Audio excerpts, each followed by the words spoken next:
বক কহে কচ্ছপে বাহুবাকি ফুর্তি, অতি খাসা আমাদের বকচ্ছপ মূর্তি।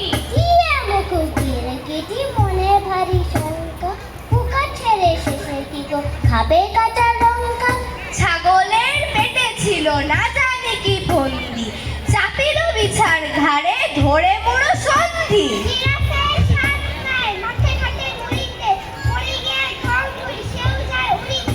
গরু বলে আমারেও ধরিল কি ওরগে, মোর পিছে